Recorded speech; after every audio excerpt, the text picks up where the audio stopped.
Hey everyone, this is Shades. Welcome to the first ever Compact This episode. For Compact This, I have created some sort of redstone circuit that has a very specific purpose for my Let's Play, and I need you to help me compact it into a much smaller design.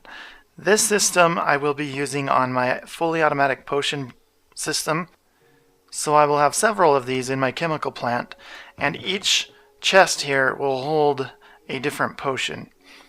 And as I take potions out, I want the brewing system to automatically brew more and return them to the chest. Okay, so explaining this is going to be a little bit tricky, so hopefully you can follow. I'm going to provide a link to the world download of the circuit in the description so you can have a closer look. But basically the minecart comes in here with more potions, comes up, stops right here, unloads all of its potions, which then get pumped up into this chest. The other stuff back here is what automatically decides which potion to brew. So there are going to be multiple sections of this next to each other, and each one stands alone. They are only connected through the minecart track, which is obviously the delivery system, and then they are connected back here, right here and right here. They connect into each other. This is what I use to detect if this chest needs an item or not.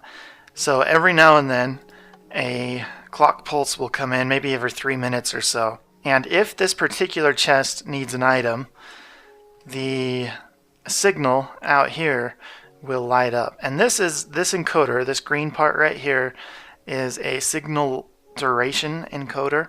I can put all of the chests on a single redstone line, and this torch will light up that redstone for a very specific amount of time, and that amount of time will identify to the memory circuit that we need to brew more splash potions of healing, if that makes sense.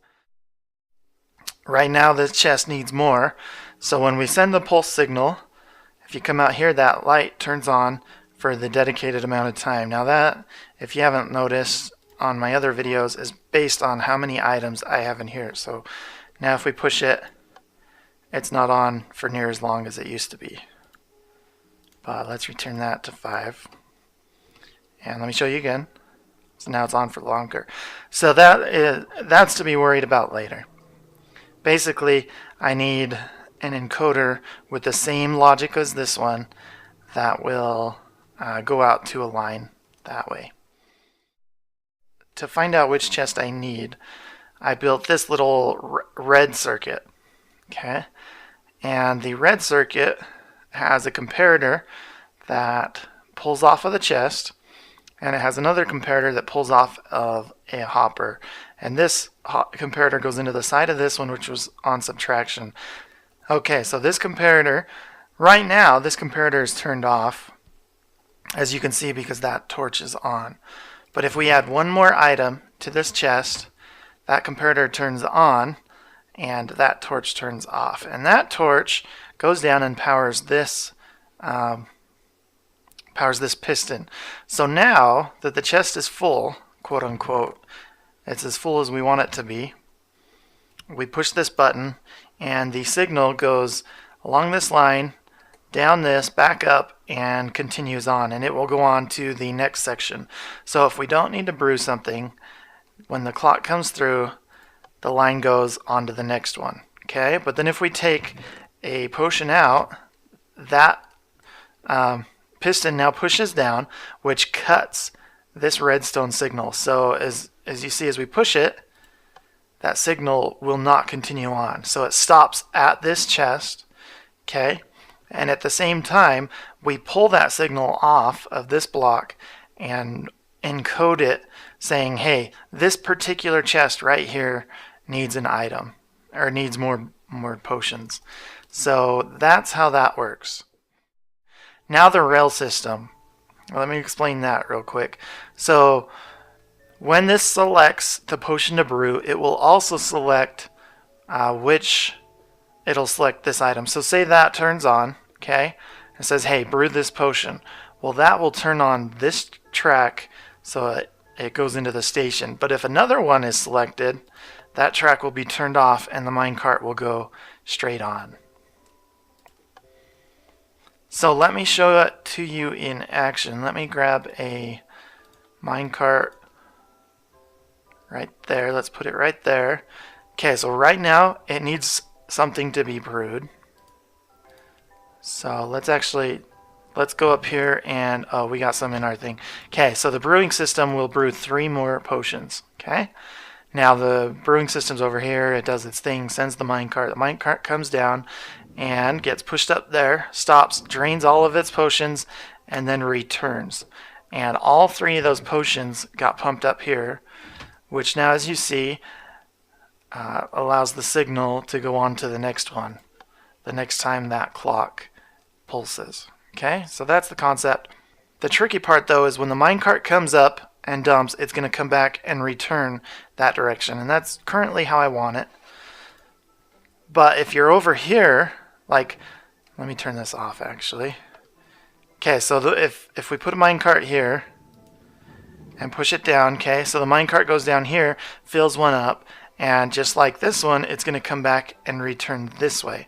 Well, if we return this way, as you see, it will be pushed back up into this hopper and then pushed that way, and it will basically just go back and forth between those two.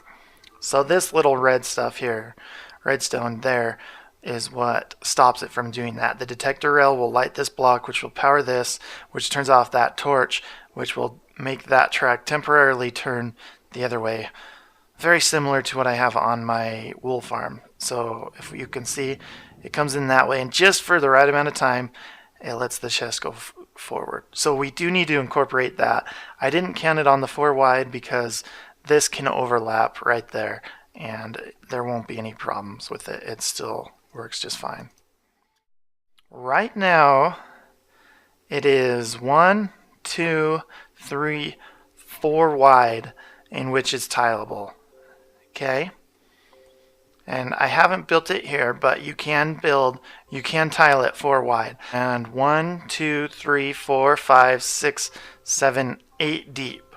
Okay? And it's very tall. It's 1, 2, 3, 4, 5, 6, 7, 8, 9, 10 tall. So it needs a lot of compacting.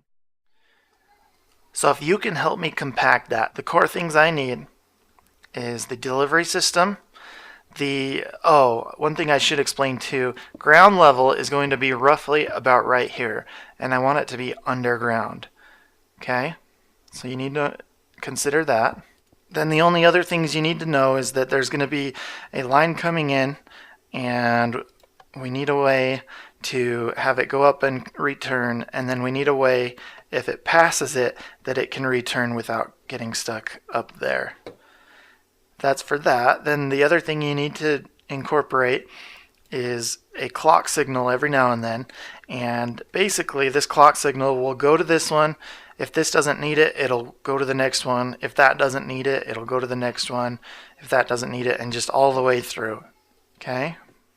Now, if you have any questions on this, you can either post them on post them on the Reddit, or on the Facebook page, which is facebook.com/Shadestown, and I will clarify. So if you guys can compact it, I really, really love you.